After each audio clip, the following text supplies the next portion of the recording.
Assalamualaikum warahmatullahi wabarakatuh.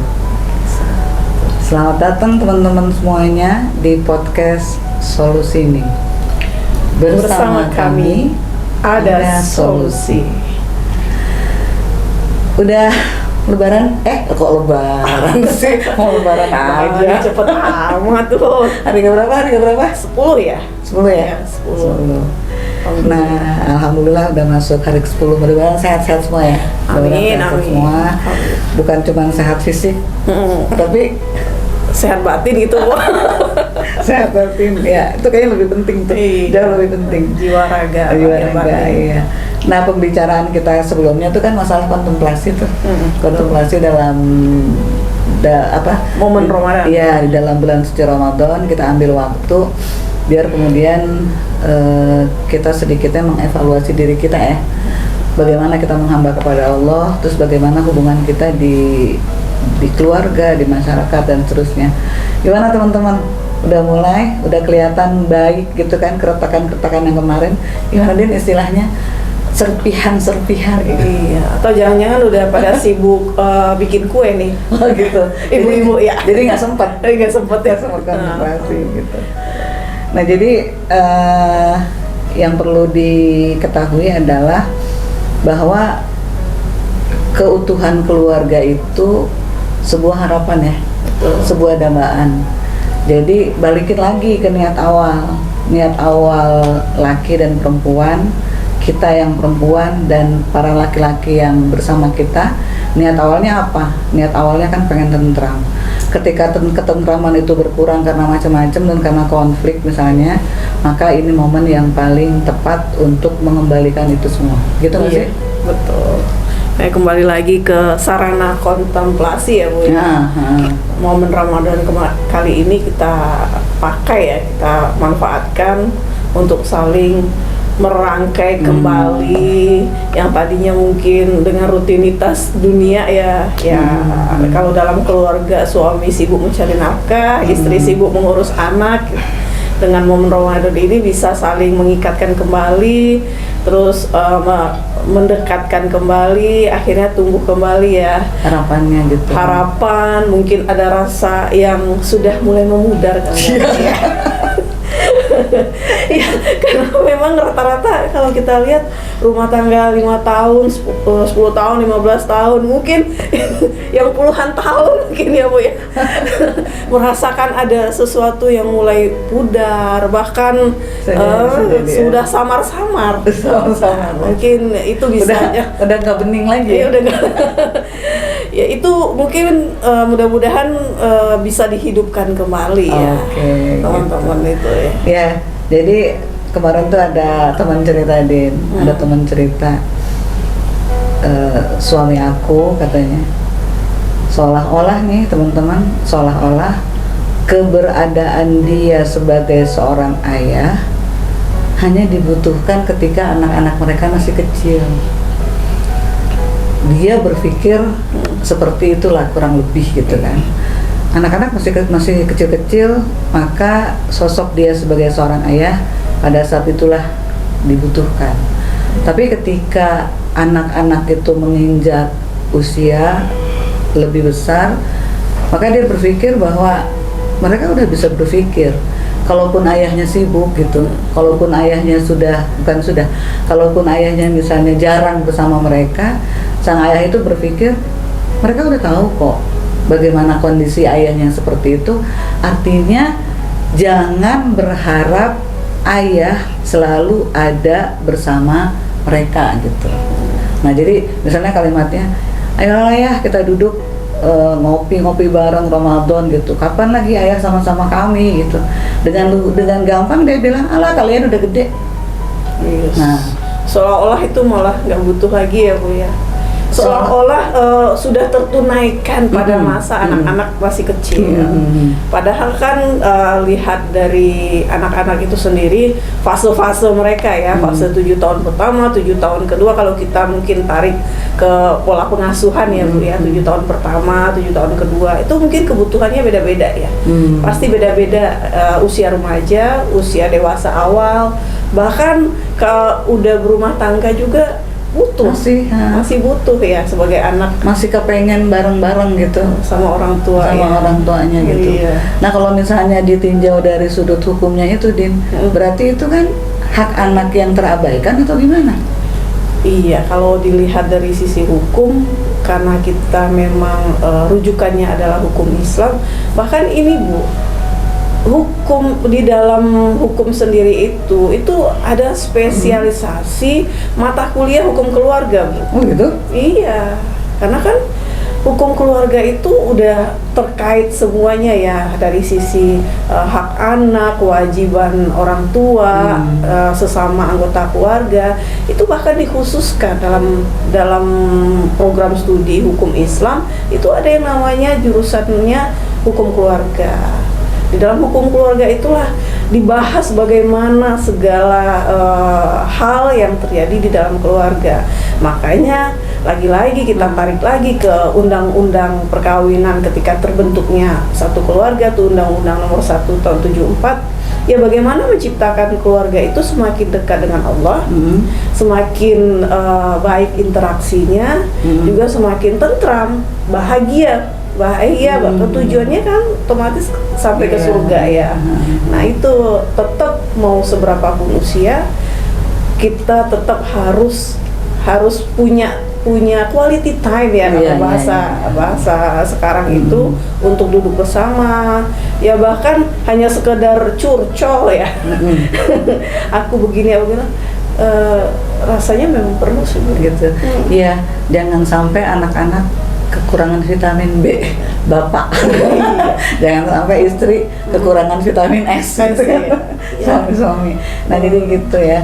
Berarti kan sebenarnya gini, kan kadang-kadang ada orang berpikir, misalnya suami ini ya kepada istrinya, kasih dong pengertian sama anakmu. Kalau aku sebagai seorang ayah memang sibuk di luar, kasih dong pengertian gitu. Dan kamu juga sebagai istri ngerti dong. Jangan terlalu nuntut kalau aku harus bersama-sama kamu terus gitu. Dan itu kan antara bisa sama nggak bisa sih sebenarnya. Makanya berat Bu, jadi istri itu sebenarnya. Jadi istri, jadi ibu, jadi anak perempuan juga. Kan istri itu dia mau tidak mau ya, kalau kita perhatikan harus mengawal emosional keluarga, terutama anak-anak. Ketika kita sudah punya anak, istri bagaimana menjaga kestabilan secara emosional.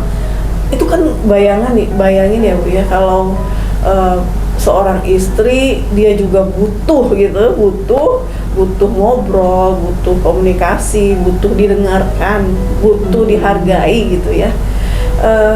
Pastinya ketika anak-anak juga begitu, dia ingin dianggap sebagai, nggak usah lah, sebagai individu aja, sebagai manusia, ingin manusia. Makanya kenapa muncul istilah fatherless, ya kan? Fatherless itu berapa banyak anak-anak yang kehilangan sosok ayah dalam rumah, bersama tapi tidak bisa bersama gitu.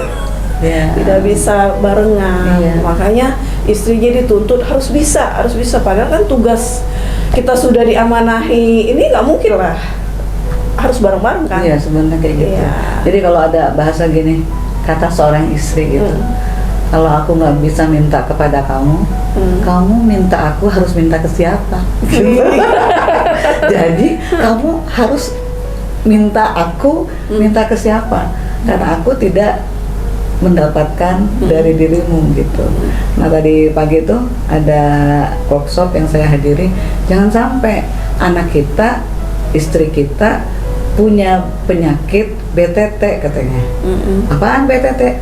Butuh tatih tayang. Meriang gitu ya, merindukan tatih tayang gitu.